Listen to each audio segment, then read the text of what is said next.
Alhamdulillah, Alhamdulillah Rabbil Alameen. Assalatu wassalamu ala Sayyidina wa Nabiyyina wa Maulana Muhammadin wa ala ali Sayyidina wa Nabiyyina wa Maulana Muhammadin wa barik wa sallim alayhi. Wa ma tawfiqu illa billah, la hawla wa la quwwata illa billahil aliyyil azim. Qala Allahu ta'ala fil Qur'anil azim, inna Allaha wa malaikatahu yusalluna 'alan nabiy ya ayyuhalladzina amanu sallu alaihi wa sallimu taslima. Allahumma salli ala sayyidina Muhammadin wa ala ali sayyidina Muhammadin wa barik wa sallim alaihi. Wa ma tawfiqu illa billah, la hawla wa la quwwata illa billahil aliyyil azim. Rabbi shrah li sadri wa yassir li amri wa hlul 'uqdatam min lisani yafqahu qawli. Subhanaka la ilma lana illa ma 'allamtana innaka antal alimul hakim. Rabbi dakirni minhu ma nasitu wa allimni minhu ma jahiltu. Rabbi inni mayyitun wa innaka hayyun ya Rabbi. Rabbi zidni ilma, Rabbi zidni ilma, Rabbi zidni ilma. Al-Madad ya Rasulullah, Al-Madad ya Gaus, Al-Madad ya Sheikh. எல்லா புகழும் புகழ்ச்சியும் வல்ல அல்லாஹ்வின் ஒருவனுக்கே உரித்தாகுக. சலாத்தும் சலாமும் ஈரோலக நாயகர் கண்மணி நாயகம் முஹம்மது முஸ்தபா ஸல்லல்லாஹு அலைஹி வஸல்லம் அவர்கள் மீதும், அவர்களை பின்பற்றி வாழ்ந்த உத்தம சத்திய சஹாபாக்கள், தாபீன்கள், தபா தாபீன்கள், நாதாக்கள், சுஹதாக்கள், வலிமார்கள், இமாம் பெருமக்கள், நல்லவர்கள், பெரியவர்கள், குறிப்பாக அல்லாஹ்வின் அருளை வேண்டி இந்த ஜும்மா தொழுகைக்கு வந்திருக்கும், இன்னும் வரவிருக்கும் நம் அனைவரின் மீதும் அல்லாஹ்வின் அருளும் ரஹமத்தும் என்றும் குறைவில்லாமல் நின்று நிலவட்டுமாக. ஆமீன். அல்ஹம்துலில்லாஹ். இந்த நல்லதொரு வேளையிலே நல்லதை கேட்பதற்கும் நல்லதை சொல்வதற்கும் தொடர்ந்து அது குறித்து நல்ல விஷயங்களை சிந்திப்பதற்கும் வருங்காலத்தில் அதன்படி செயலாற்றுவதற்கும் அல்லாஹ் நம் அனைவருக்கும் தௌஃபீக் செய்வானாக. ஆமீன். ஆரம்பமாக அனைத்து நிலைமைகளிலும் அல்லாஹ் ஒருவனையே பயந்து நடந்து கொள்கள் என்று முதலில் எனக்கும் அதற்கடுத்து நான் உங்களுக்கும் வசிய செய்து கொள்கின்றேன். வாழும் காலமெல்லாம் இறைவனின் பொருத்தத்தோடு வாழ்ந்து இறைவனின் பொருத்தத்தோடு மரணித்து நாளை நம்மை கபரிலிருந்து எழுப்பப்படும் போது அவன் பொருத்தத்துடன் எழுப்பப்படக்கூடிய தௌஃபீக்கை வல்ல அல்லாஹ் நம் அனைவருக்கும் தந்தருள்வானாக. ஆமீன். அல்ஹம்துலில்லாஹ். அல்லாஹ் தஆலா இந்த உலகத்தை மனித சமுதாயத்துக்கு வேண்டி அல்லாஹ் படைச்சிருக்கின்றான். உலகத்துல சில குறிப்பிட்ட தினங்களை உரிமை மீட்பு தினமாக உலகத்துல கொண்டாடப்பட்டு வருது. அன்றிலிருந்து இன்று வரைக்கும் சில குறிப்பிட்ட தினங்களை உரிமை மீட்புக்காக வேண்டி கொண்டாடப்படும். உதாரணமாக ஃபாதர்ஸ் டே, முதியோர்கள் தினம், அனாதைகள் பராமரிக்கும் தினம், தொழிலாளர் தினம் அப்படின்னு கொண்டாடப்படும். அந்த அடிப்படையில் 1880களில் நடந்த ஒரு புரட்சியின் காரணமாக அதை முன்வைத்து மே 1 உழைப்பாளர் தினம், தொழிலாளர் தினம், லேபர்ஸ் டே அப்படின்னு கொண்டாடப்படுது. இஸ்லாத்துல எல்லாத்துக்குமே மதிப்பு இருக்கு. ஏழைகள், எளியோர் எல்லாத்துக்கும். ஆனா மற்ற சமுதாயத்துல குறிப்பிட்ட நாளை வச்சு அந்த நாளை மட்டும் அந்த தினத்தை வச்சு கொண்டாடி சிறப்பா பேசுவாங்க, வாட்ஸ்அப்ல ஸ்டேட்டஸ் வைக்கிறது, பெருமையா பண்ணுவாங்க. ஆனா இஸ்லாத்துல அன்றிலிருந்து இன்று வரைக்கும் இந்த மார்க்கம் ஒரு எளிமையான மார்க்கம், ஒரு பலகீனமானவர்களை ஆதரிக்கக்கூடிய மார்க்கம் தான் இந்த இஸ்லாம் மார்க்கம். ஸல்லல்லாஹு சொல்லுவாங்க ஹதீஸ்ல, இன்னமா துன்சருன்னா துர்ஸகுன பிலௌஃபாயிஹிம். உங்களுக்கு அல்லாஹ்வின் புறத்திலிருந்து உதவி வருவதற்கும் உங்களுக்கு உணவு அளிக்கப்பதற்கும் காரணம் யாருன்னு சொன்னா, உங்கள்ட்ட இருந்த பலகீனமானவர்களின் காரணமாகத்தான் உங்களுக்கு அல்லாஹ்வோட உதவியும் உணவும் கிடைக்குது என்பதாக அல்லாஹ் சொல்றான். பலகீனமானவங்க எங்க இருக்கிறாங்களோ இஸ்லாம் அங்கதான் நம்மள இருக்க சொல்லுது. ஸல்லல்லாஹு அலைஹி வஸல்லம் ஒவ்வொரு படையை அனுப்பும் போது 5 அணியா பிரிச்சு அனுப்புவாங்க. ஸல்லல்லாஹு போர்கள் அனுப்பும்போது பார்த்துருக்கலாம், 5 அணியா பிரிச்சு அனுப்புவாங்க. அதுல கடைசி 5வது அணி யார் இருப்பாங்க சொன்னா, கொஞ்சம் ஏழை எளிமை பலகீனமான இருப்பாங்க. அந்த 5வது படை தான் ஸல்லல்லாஹு கூட இருப்பாங்க. முன்னாடி இந்த மூத்த சஹாபாக்கள், பெரிய பெரிய சஹாபாக்கள், ஜாம்பவான் ஃபுல்லா ஸல்லல்லாஹு இருக்காம 5வது படையாவது பாத்தீங்களா, அவங்க ஒட்டகமும் லைஃபா இருக்கும், ஒட்டகமும் பலகீனமா இருக்கும், அவங்களும் மெரிஞ்சி தோளமா இருப்பாங்க, கொஞ்சம் வறுமையா இருப்பாங்க, ஏழ்மையா இருப்பாங்க, பலகீனமா இருப்பாங்க. அவங்க கூட தான் ஸல்லல்லாஹு இருப்பாங்க. ஸல்லல்லாஹு இப்படியே சொல்லுவாங்க, நான் போர்க்களத்துல என்ன நீங்க போர்க்களத்துல போர் ஆக்ரோஷம் நடந்துட்டே இருக்கும், அப்ப நீங்க என்ன பார்க்கணும், என்கிட்ட பேசணும், என்னை நீங்க ஏதாவது கேட்கலாம் அப்படின்னு நினைச்சீங்கன்னு சொன்னா, என்னை நீங்க எங்க வந்து பார்க்கணும்னு சொன்னா, போர்க்களத்துல பலகீனமானவங்க எங்க இருப்பாங்களோ, இயலாத கூட்டம் எங்க இருக்குமோ அங்கதான் நான் இருப்பேன், பலகீனமாக சேர்ந்து தான் நான் இருப்பேன், அங்க வந்து என்ன பாருங்க அப்படின்னு ஸல்லல்லாஹு சொன்னாங்க. இன்னும் சொல்ல போனா ஐஷா ரலியல்லாஹு கேட்கறாங்க, நான் இனிமே நாளைக்கு மறுமையில உங்களை எங்க வந்து பாக்குறது அப்படின்னு கேட்பாங்க. அப்ப ஆயிஷா ரலியல்லாஹு ஸல்லல்லாஹு பதில் சொல்லுவாங்க, மறுமையை என்ன நீங்க பார்க்கணும், என்ன நீங்க வந்து பெற்றுக்கொள்ளணும்னு சொன்னா, எங்கெல்லாம் ஏழைகள் இருக்கிறானோ, மறுமையில எங்க ஏழைகளை கூட்டம் இருக்குமோ அங்கதான் நான் இருப்பேன், அங்க வந்து என்ன பாருங்க என்பதாக ஸல்லல்லாஹு ஆயிஷாட்ட சொன்னாங்க. இப்படி நம்ம இந்த மார்க்கம் ஏழ்மையான விரும்புது. குறிப்பா உழைக்கக்கூடிய மார்க்கம் ரொம்ப விரும்புது. யார் தன்னை சொந்த கையால உழைச்சு சாப்பிட்றாங்களோ ஸல்லல்லாஹு அதை விரும்புறாங்க, மார்க்கமும் விரும்புது. ஸல்லல்லாஹு ஹதீஸ இப்படி துவா செஞ்சிருக்காங்க. ஸல்லல்லாஹு சில விஷயங்கள் வந்து அல்லாஹ்ட்ட வந்து பாதுகாப்பு செஞ்சிருக்கிறாங்க, துவா கேட்டிருக்கிறாங்க. அதுல ஒண்ணுதான், அல்லாஹும்ம இன்னி அவுது பிக்க மினல் கஸல், யா அல்லாஹ் நான் சோம்பேறித்தனத்தை நான் உங்கள்கிட்ட பாதுகாப்பை தேர்றேன் அப்படின்னு ஸல்லல்லாஹு துவா செஞ்சிருக்கிறாங்க. ஒரு உழைப்பை மார்க்கம் விரும்புது. அதே மாதிரி உழைக்காம சும்மா சோம்பேறித்தனமா நாட்கள் அப்படியே நகர்த்திட்டு போறாங்க பாத்தீங்க, ஒண்ணுமே இல்லாம, ஒரு குறிக்கோள் இல்லாம, ஒரு ஏம் இல்லாம அப்படியே போறாங்க பாத்தீங்களா, அதை இஸ்லாம் வெறுக்குது. உழைப்பை எப்படி இஸ்லாம் விரும்புதோ அந்த மாதிரி சோம்பேறித்தனத்தை இஸ்லாம் முழுக்க முழுக்க வெறுக்குது. உமர் ரலியல்லாஹு யாருன்னா ஒரு வயசு பசங்களை அப்படி ரோட்ல போனா கூப்பிடுவாங்களாம், உமர் ஆட்சி காலத்துல கூப்பிடுவாங்களாம். கூப்பிட்டு அவங்க விசாரிப்பாங்க, என்னப்பா பண்ற, என்ன வருமானத்துக்கு என்ன உழைக்கிற அப்படின்னு கேட்பாங்க. நல்லா உழைச்சா பாராட்டி அமைச்சிருவாங்க. இல்ல நான் சும்மா தான் இருக்கிறேன், அப்பா தயவுல இருக்கிறேன், இப்படி அண்ணா சம்பாதிக்கிற அப்படின்னு சொன்னா உமர் என்ன சொல்லுவாங்கன்னா, இந்த மனிதர்களே வீணா போனவன் மோசமானவன் கேட்கட்டவன் நீதான் அப்படின்னு உமர் அலியான் சொல்லுவாங்களாம். அதாவது உழைக்காம யார் சும்மா இருக்கிறாங்களோ அவங்க நீதான் வீணா போனவன் அப்படின்னு உமர் அலியான் சொன்னதாக நம்ம ஹதீஸ்ல பாக்குறோம். இப்படி உழைக்காம இருக்கிறத இந்த மார்க்கம் விரும்புவதே கிடையாது. இதுக்கு ஒரு சிறந்த சான்று எதுன்னு சொன்னா இந்த ஜும்மா தொழுகை தான். ஜும்மா தொழுகை அது அந்த உழைக்கிறதுக்குரிய சான்று இந்த ஜும்மா தொழுகை தான். அல்லாஹ் குர்ஆன்ல சொல்றா, ஃபைதா கலைத்து முஸ்ஸலா, நீங்க ஜும்மா தொழுகை முடிச்சிட்டீங்க சொன்னா பந்தஷிர் ஃபில் பூமியில சுற்றி திரிங்க, வபுதகு மின் ஃபலிலில்லா.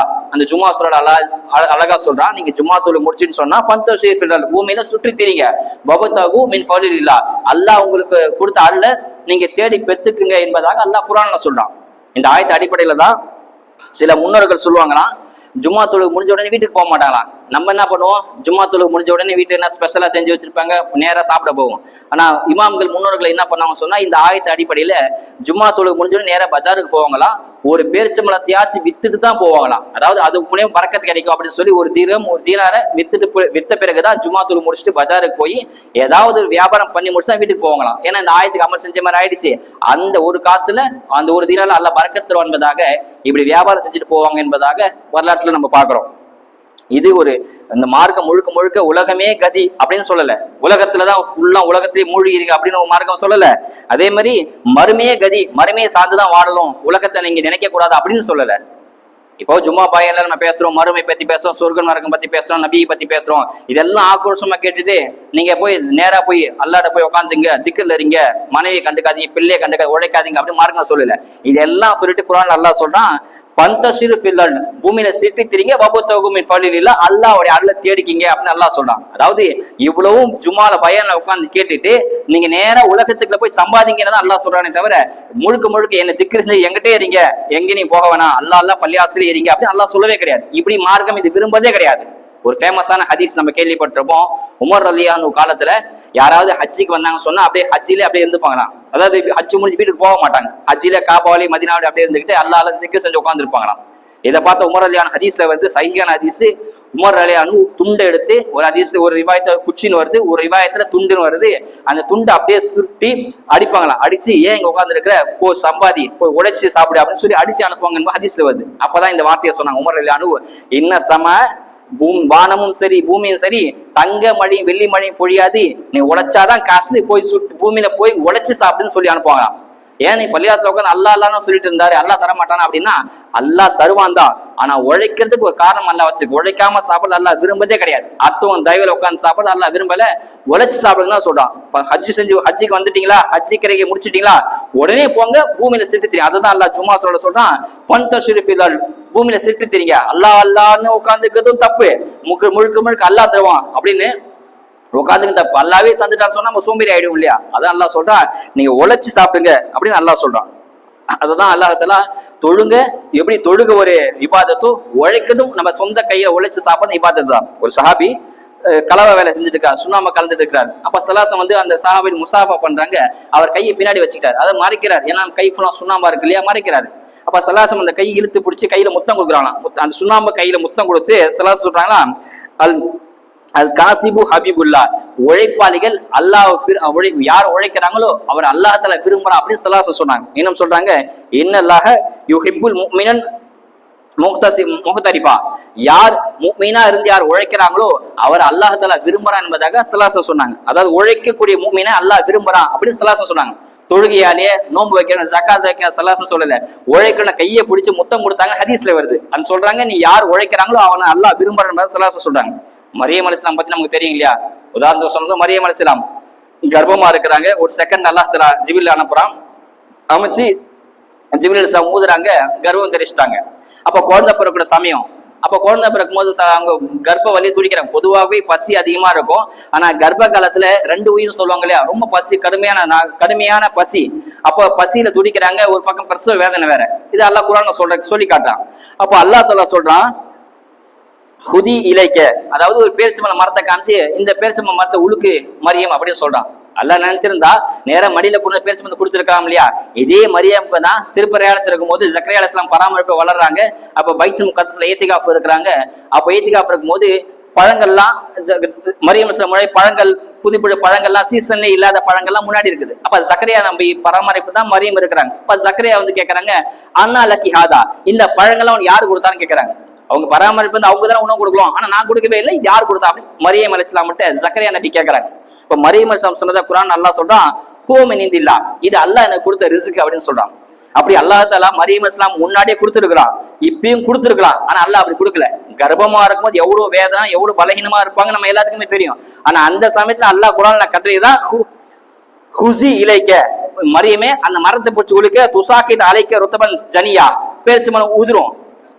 யாருக்கு எல்லாத்துக்குமே தெரியும், பேரிச்சம்பழ மரத்தை அசைச்சா, தென்னை மரத்தை பனை மரத்தை அசைச்சா பழம் கொட்டாது இல்லையா? ஒரு நுங்கு மரத்தை போய் பணம் வந்து அசைச்சா நுங்கு கீழே போது உழுகாது இல்லையா? ஆனாலும் அல்லாஹ் சொல்றான், பேரிச்சம்பழத்தை உழுக்குனா உழுகு போறது கிடையாது. ஆனா ஒரு நீங்க உழைப்பு செய்யணும்ன்றதுக்காக அல்லாஹ் உணர்த்துனா, நீ உழுக்கு மரியமே, நான் உழுக செய்யறேன், பேரிச்சம்பழம் உழுகும் என்பதாக அல்லாஹ் சொல்றான். இப்ப உழைக்கிறது அல்லாஹ் விரும்புறான். அப்போ ஜக்கரியாவோட பராமரிப்பு இந்த மரியமுக்கு அப்ப கொடுத்த அல்லாஹ் இப்ப மாசமா கர்ப்பமா குழந்தை பிறகு டைம் எல்லாம் கொடுக்க முடியாதா? கொடுக்க முடியும், இருந்தாலும் நீ உழைக்க வேண்டும். அததான் அல்லாஹ் இங்க சொல்லி காட்டான். அதனால உழைக்கிறத அல்லாஹ் தஆலா விரும்புறான். உழைக்கிறத அல்லாஹ் தஆலா விரும்ப ஸல்லல்லாஹு உழைப்பு உலகத்துடைய உழைப்பது என்பது உலகத்தோட வேலை கிடையாது. சில பேர் சொல்லுவாங்க, என்ன இப்ப பார்த்தா உழைச்சிட்டே இருக்கா, போய் சுத்தினே இருக்க, பள்ளியாசம் வர மாதிரி தொழுவதே கிடையாது அப்படின்னு சில பேர் சொல்லுவாங்க. ஆனா அல்லாஹ் சொல்றான், எப்படி நீங்க பள்ளியாசம் தொழுகிறீங்களோ அதே மாதிரி பூமியில போய் உங்க குடும்பத்துக்காகவும் உங்க மனைவிக்காகவும் பிள்ளைகளுக்காகவும் உழைக்கிறதும் ஒரு இபாதத்து தான், ஒரு ஃபர்ல் என்பதாக அல்லாஹ் தஆலா சொல்றான். அபூபக்கர், உமர் ரலியல்லாஹு எல்லா சஹாபா உட்கார்ந்து இருக்கிறாங்க. அப்போ வாட்டா சட்டமான ஜாம்புவா மாதிரி வாலிபர் கடந்து போறாரு. அப்ப அபூபக்கர் உமர் சொல்றாங்களாம், இந்த ஆளை பாத்தியா இவ்வளவு இருக்காரு, அல்லாஹ்வுக்கான ஹாதா ஃபி சபிலில்லாஹ், இந்த வாலிபத்தை, இந்த முறுக்கேறி வாலிபத்தை இவர் அல்லாஹ்வுடைய பாதையில போர் செஞ்சிருந்தா நல்லா இருந்திருக்குமே அப்படின்னு யாரு? அபூபக்கர் உமர், பெரிய பெரிய சஹாபாக்கள் சொல்றாங்க. அந்த விஷயம் ஸல்லல்லாஹு காதுல விழுந்துச்சு. என்ன சொல்லலாம், அபூபக்கர் ஏன் இப்படி சொல்றீங்க அப்படின்னு கேட்கல, நீங்க கரெக்டா சொல்லிட்டீங்களே, நல்ல விஷயம் அப்படின்னு சொல்லல. மார்க்கம் அப்படி சித்தாந்தம் கிடையாது, முழுக்க முழுக்க போர்க்களத்தை வந்துதான் ஆகணும் அப்படின்னு மார்க்கம் யாரு வற்புறுத்தல. அல்லாஹ் தொழுது அல்லாஹ்வுடைய பாதையில மட்டும்தான் இருக்கலாம் மார்க்கம் சொல்லல. கண்ண மூடி சொல்லக்கூடிய மார்க்கம் நம்ம மார்க்கம் கிடையாது. அப்ப ஸல்லல்லாஹு சொல்றாங்க, இன்னல்லாஹ ஹரஜ யஸ்ஆ, இன்னல்லாஹ ஹரஜ யஸ்ஆ வலதிஹி, யார் தன்னுடைய குழந்தைக்காக வேண்டி குழந்தை யார்ட்டையும் கையேந்த கூடாது அப்படிக்காக யார் உழைக்கிறாங்களோ ஃபஹு ஃபி சபிலில்லாஹ், அதுவும் அல்லாஹ்வுடைய பாதையில போர் செய்து சமம் என்பதாக சொல்றாங்க. நான் குழந்தைக்கு ஃபீஸ் கட்டலாம், குழந்தைக்கு காய்ச்சல் ஆச்சு, முடியாம போச்சு, அப்ப நீங்க தொழுதுட்டே இருந்து சம்பாதிக்க போகல, காசு கிடைக்கல அப்படின்னு சொன்னா பிறகு கையேந்த சூழ்நிலை வரக்கூடாது. அதனால வேண்டி தன்னை சின்ன குழந்தை யார் சம்பாதிக்கிறாரோ அதுவும் அல்லாஹ்வுடைய பாதையில இருக்கிற மாதிரி தான். ஒமன் கான ஹரஜ யஸா லி வாலிதிஹி கபீரைனி, தன்னுடைய வயதான பெற்றோர்கள் இருக்கிறாங்க, பெற்றோர்களுக்கு முடியாம போச்சு, ஏதாவது செலவு வேணும், பெற்றோர்கள் பிறட்ட கையேந்தாமல் பெற்றோருக்காக வேண்டி சம்பாதிக்கிறான் பாத்தீங்களா அந்த வாலிப பையன், அதுவும் அப்படி சம்பாதிக்கிறதும் ஃபீ ஸஃபஹு ஃபீ ஸபிலில்லாஹ், அதுவும் அல்லாஹ்வுடைய பாதையில போர் செய்யற மாதிரி, அல்லாஹ்வுடைய பாதையில இருக்கிற மாதிரி தான் என்பதாக ஸல்லல்லாஹு சொல்றாங்க. இன்னும் சொல்றாங்க, குழந்தையும் இல்ல, கல்யாணமும் ஆகல, தாய் தந்தையும் கிடையாது, தனியாவே இருக்கிறாரு. ஆனா இவர் யார்த்தையும் கையேந்தாம யாசகம் கேட்காம தான் சொந்த காலில் நின்று வாழணும் அப்படின்றதுக்காக வேண்டி சம்பாதிக்கிறார் பாத்தீங்களா, அவரும் ஃபஹு ஃபீ ஸபிலில்லாஹ், அல்லாஹ்வுடைய பாதையில இருக்கிற மாதிரி தான். எப்படி போர்க்களத்துல இருந்து அல்லாஹ்வுடைய பாதையில இருக்கிறோமோ, எப்படி பள்ளிவாசல்ல இருந்தா தொழுதா எப்படி அல்லாஹ்வுடைய பாதையில அல்லாஹ்வுக்காக வேண்டி அமல் செய்யறோமோ,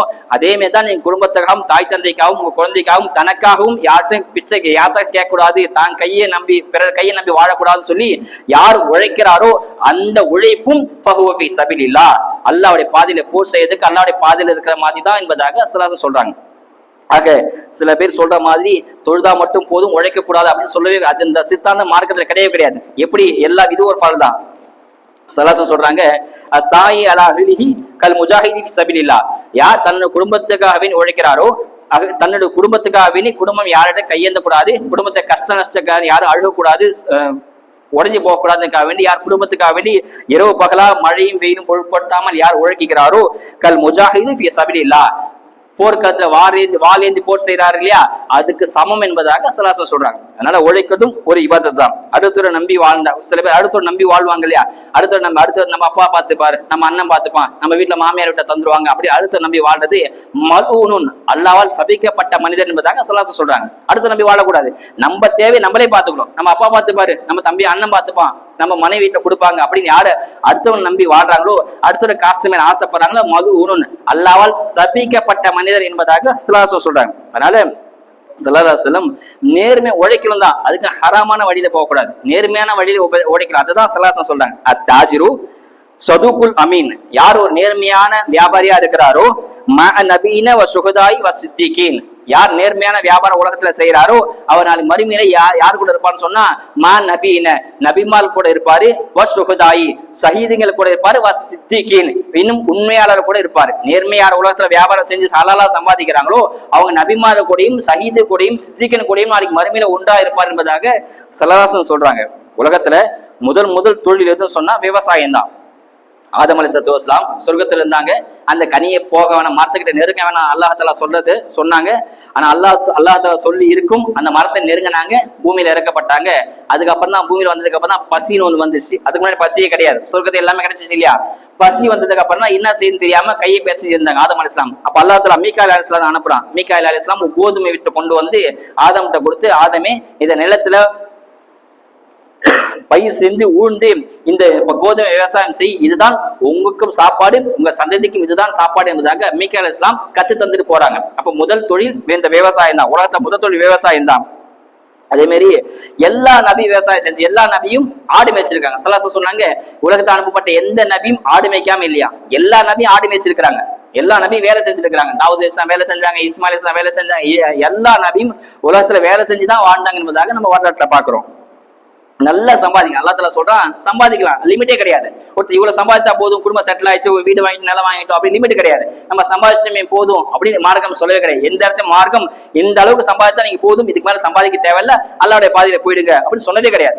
எவ்வளவு வேணா சம்பாதிக்கலாம். ஒரு சஹாபி இப்படியே கேட்கிற, நாயுமே எவ்வளவு சம்பாதிக்கல, லிமிட் என்ன, அளவு என்ன, எந்த அளவுக்கு சம்பாதிச்சா போதும் என்பதாக ஒரு சஹாபி ஸல்லல்லாஹு வந்து கேட்கறாங்க.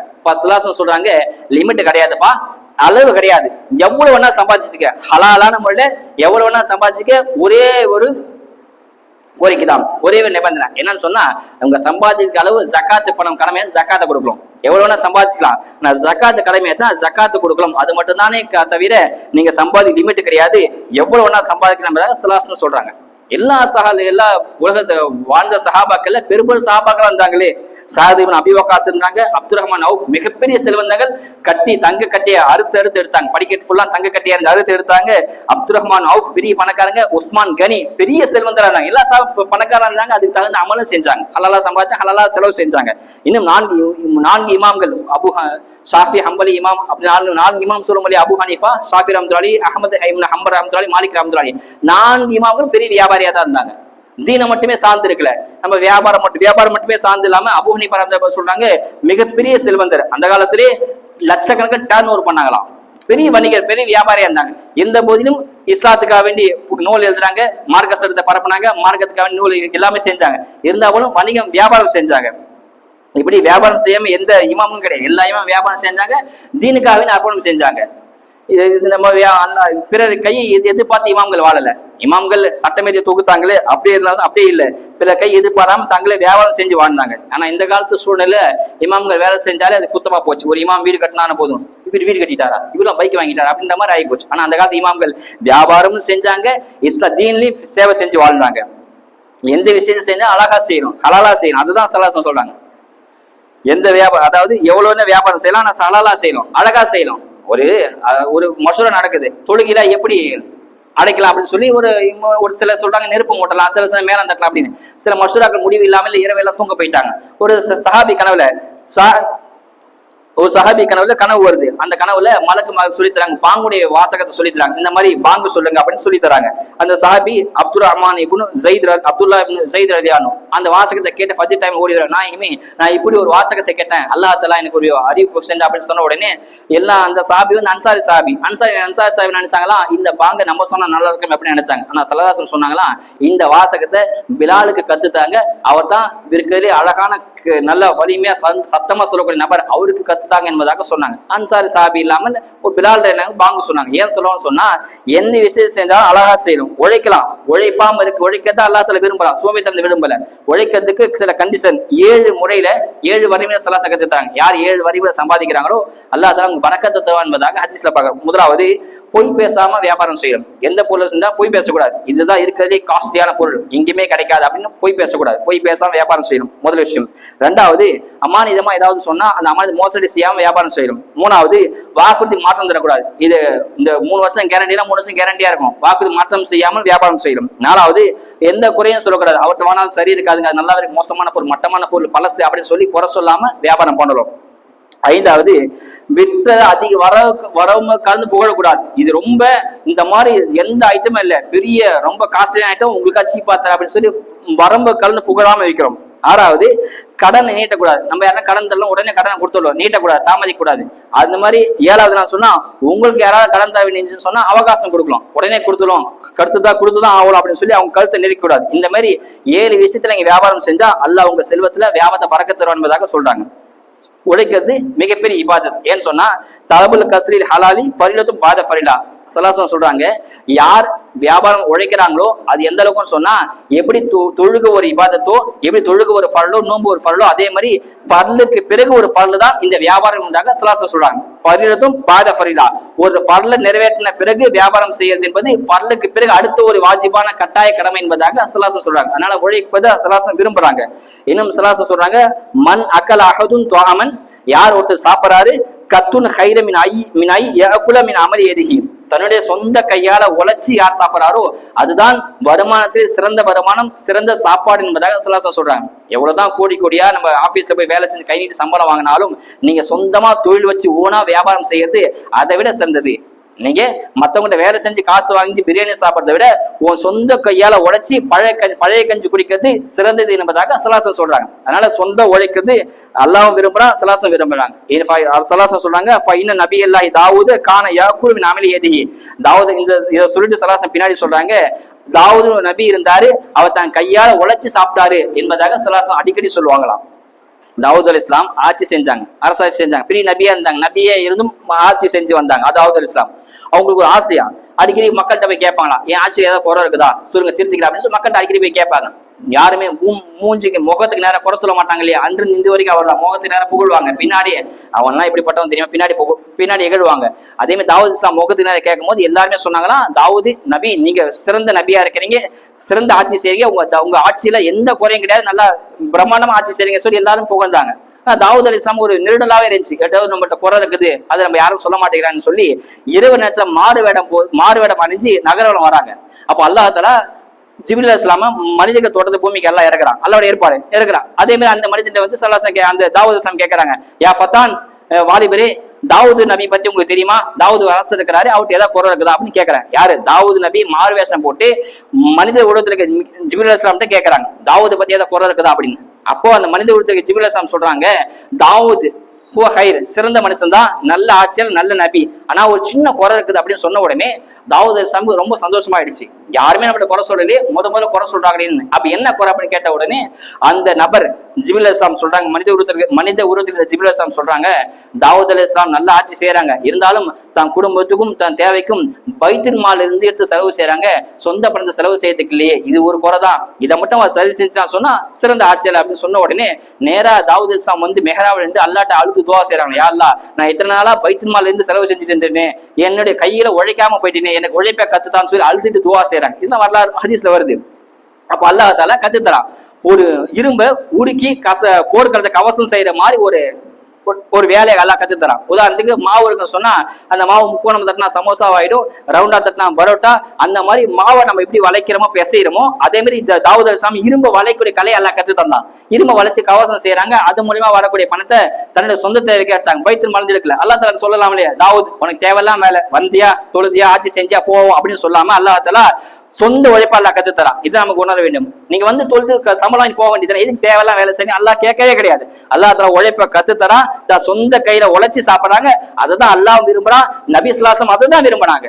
அவுரங்கசீப் ரஹ்மத்துல்லாஹி அலைஹி பெரிய ஆட்சி செஞ்சாங்க, நல்ல மனுஷன். ஆனா வரலாற்று தவறாக சேர்த்திருக்கப்படுது. நம்ம விஷயம் நான் சொன்னா அந்த அவுரங்கசீப் ரஹ்மத்துல்லாஹி அலைஹி அவங்க என்ன செஞ்சாங்க சொன்னா, அவங்க ஆட்சியில இருந்த போது சரி பின்னாடியும் சரி தன்னுடைய சொந்த கையால நூல் தொப்பி தச்சு வித்து அது மூலியம் வாழ்ந்து வந்தாங்க என்பதாக வரலாறு நம்ம சொல்லுது. இந்த மாதிரி எல்லாருமே வியாபாரம் செஞ்சா வாழ்ந்தாங்க. அபூ ஹுரைரா ஒரு ஹதீஸ் அறிவிக்கிறாங்க, யார் ஹலாலான வியாபாரம் செய்யறாங்களோ 4 விஷயம் சொல்றாங்க. யார் ஹலாலான வியாபாரம் செய்யறாங்க, பிறர்த்த கையேந்த கூடாது அப்படிக்காக வியாபாரம் செய்யறாங்க, தன் குடும்பத்துக்கு நல்ல நிலையில கொண்டு வருவதற்கான வியாபாரம் செய்யறாரு உழைக்கிறாரு. 4வது தன்னுடைய அக்கம் பக்கத்து வீட்டாக சொந்த உறவினர்களாக கொடுக்கணும் அப்படின்றதுக்காக யார் உழைக்கிறாரோ அவங்க வந்து நாளைக்கு மறுமையில பௌர்ணமி நிலவு மாதிரி, அமாவாசை கிடையாது, பௌர்ணமி பிரகாசமா அப்படின்னு சொன்னா இன்னைக்கு பௌர்ணமி தான், இன்னைக்கு நிலவை பாருங்க, அந்த மாதிரி பிரகாசமான நிலவா முகத்தை அல்லாஹ் தஆலா எழுப்பான்னு சொல்றாங்க. யார் தன்னுடைய குடும்பத்துக்காக வேண்டியும் ஹலாலான முறையில பிறர்ல கையேந்த கூடாது, பிறருக்கு உதவி செய்யலாம், ஏழை உதவி செய்யலாம் அப்படின்றதுக்காக வேண்டி யார் சம்பாதிக்கிறாரோ நாளைக்கு மறுமையில் அல்லாஹ் கபூல் எழுப்ப பண்ணும்போது பௌர்ணமி நிலவு போல முகம் பிரகாசக்கூடிய நிலையில் அல்லாஹ் எழுப்புவான் என்பதாக அபூ ஹுரைரா ரலியல்லாஹு அன்ஹு அறிவிக்கிறாங்க. அதுதான் ஸல்லல்லாஹு அலைஹி வஸல்லம் சொன்னாங்க, வியாபாரத்தை அல்லாஹ் உழைப்புக்கு அல்லாஹ் தஆலா விரும்புறான், ஸல்லல்லாஹு அலைஹி வஸல்லம் விரும்புறாங்க. சோம்பேறித்தனத்தை இந்த மார்க்கம் விரும்பதே கிடையாது. நாளைக்கு மறுமையில் அல்லாஹ் தஆலா 3 பேருக்கு வழக்கு தொடுப்பான். நீங்க வழக்கு போட தேவையில்ல, அல்லாஹ் தஆலா 3 பேரு தானா சுயமா வழக்கு தொடுப்பானா. ஒரு முக்கியமான கேஸ் வந்துச்சு, யாருமே அந்த கேஸ் எடுக்கணும்னு சொன்னா கவர்மெண்ட்டே ஒரு நீதிபதி ஒரு வக்கீல் ஏற்பாடு பண்ணி அந்த வக்கீல் கவர்மெண்ட் சார்பு வக்கீல வச்சு இதுக்கு நீங்க வாதாடுங்க அப்படின்னு கவர்மெண்ட் சொல்லுவோம். முக்கியமான வழக்கு, ஆனா யாருமே எடுக்கல, எல்லாம் பின்தங்கி போறாங்கன்னு சொன்னா அப்ப கவர்மெண்ட்டுக்கு சார்பில் காசை கொடுத்து ஒரு வக்கீல் நியமிச்சு இதுக்கு நீங்களே வழக்கு தொடுங்க அப்படின்னு கவர்மெண்ட் நியமிக்கும். அதே மாதிரி அல்லாஹ் தஆலா நாளைக்கு 3 நபர்களை அல்லாஹ் தஆலா நீங்க வழக்கு தொடுக்கினாலும் 3 பேர் அல்லாஹ் வழக்கு தொடுப்பான். அல்லாஹ் பிரதிவாதியா இருப்பான். அல்லாஹ் வாதிட்டு ஜெயிக்க முடியுமா? அல்லாஹ் வாதிடுவான். ஒரு முதல் நபர் யாருன்னு சொன்னா, ஒரு பொருளை கொடுத்து ஏமாத்தி கொடுக்குறாரு. இந்த பொருள் ஒண்ணுமே இல்லாத பொருள், ஒண்ணுக்கு உதவாத பொருளை, ஒரு நிலத்தையோ ஒரு வீட்டையோ ஒண்ணுமே இல்லாத பொருளை கொடுத்து ஏமாத்தி விற்கிறாருன்னு சொன்னா அவருக்கு எது அல்லாஹ் தஆலா மறுமையில வழக்கு தொடுப்பானா. அதுதான் ஸல்லல்லாஹு அலைஹி வஸல்லம் சொல்றாங்க, வேர்வை காய்க்கு முன் கூலிக்காரனுக்கு ஊதியத்தை கொடுத்துரும். அதுதான் ஸல்லல்லாஹு அலைஹி வஸல்லம் சொல்றாங்க. இது முதலாவது. யார் ஏமாத்தி விற்கிறாங்களோ அவருக்கு எது அல்லாஹ் வழக்கு தொடுப்பான். 2வது ஒரு அடிமை இருக்கிறார், அந்த காலத்துல இருந்துச்சு, அடிமை இருக்கிறார். அந்த அடிமை எவ்வளவு சம்பாதிச்சாலும் அந்த அடிமையுடைய அந்த சம்பாதித்த ஃபுல்லா உரிமையாளருக்கு தான் சேரும். உரிமையா அவர் சுதந்திரமா ஆற வரைக்கும் அவர் எவ்வளவு சம்பாதிச்சாலும் எஜமானுக்கு தான் போய் சேரும். ஆனா உரிமையான பிறகும் அவர் சம்பாதித்த பணத்தை இவரே வாங்கி சாப்பிடறான்னு சொன்னா இவருக்கு எதிராக அல்லாஹ் மறுமையில வழக்கு தொடுப்பான். 3வது ஒரு கூலிக்கார வேலையை நியமிச்சிட்டீங்க, இந்த வேலை செய்ப்பா, இந்த பிள்ளை எல்லாம் சேர்த்துக்கணும், 500 தர அப்படின்னு சொல்லி நியமிச்சிட்டீங்க. நியமிச்ச பிறகு அவர் வேலையை ஒழுங்கா செய்யறதுக்காக வேண்டி நீங்க என்ன பண்ணீங்க, நான் 500 பேசுனேன், நீ சரியா வேலை செய்யற, வேலை திருப்தியா இல்லை அப்படின்னு சொல்லி 100 ரூபா பிடிச்சி 400 கொடுக்குறது. 500 பேசி கூட்டு வந்து உன் வேலை திருப்தியா இல்லப்பா, என் மனசு சரியில்லை, இந்த 400 அப்படின்னு கொடுத்தா சொன்னா நீங்க நாளைக்கு மறுமையை வழக்கு தொடுக்க தேவையில்லை, அல்லாவே வழக்கு தொடுப்பான். எதுவுமே ஏமாத்தக்கூடாது. கூலிக்காக என்ன வேலையை நியமிச்சீங்களோ அந்த வேலையை கடத்த கொடுத்துடலாம் அப்படின்னு ஸல்லல்லாஹு அலைஹி வஸல்லம் சொல்றாங்க. இந்த 3 பேர் அல்லாஹ் தஆலா 3 பேருக்கு இதை அல்லாஹ் நாளைக்கு வழக்கு தொடுப்பான் அல்லாஹ் தஆலா சொல்றான். ஆக அல்லாஹ் சுப்ஹானஹு வ தஆலா வாழும் காலம் எல்லாம் இந்த உழைப்பாளர் தினம் மே 1 கொண்டாடப்படுது. ஆனா அல்லாஹ் ஸல்லல்லாஹு அலைஹி வஸல்லம் அன்றிலிருந்து இந்த வரைக்கும் உழைப்பு விரும்பினாங்க. உழைப்பாளர் கூட ஸல்லல்லாஹு இருந்தாங்க. உழைப்பாளர் கையை முத்தம் கொடுத்தாங்க. ஸல்லல்லாஹு உழைக்கக்கூடிய நபர் அல்லாஹ் விரும்புறான். ஸல்லல்லாஹு விரும்புறான். அல்லாஹ் சுப்ஹானஹு வ தஆலா கடைசி காலம் வரைக்கும் உழைச்சு வாழக்கூடிய தௌஃபீக் அல்லாஹ் தந்தல் புரிவானாக. வாஹிதான் அல்ஹம்துலில்லாஹி ரப்பில் ஆலமீன். அஸ்ஸலாமு அலைக்கும்.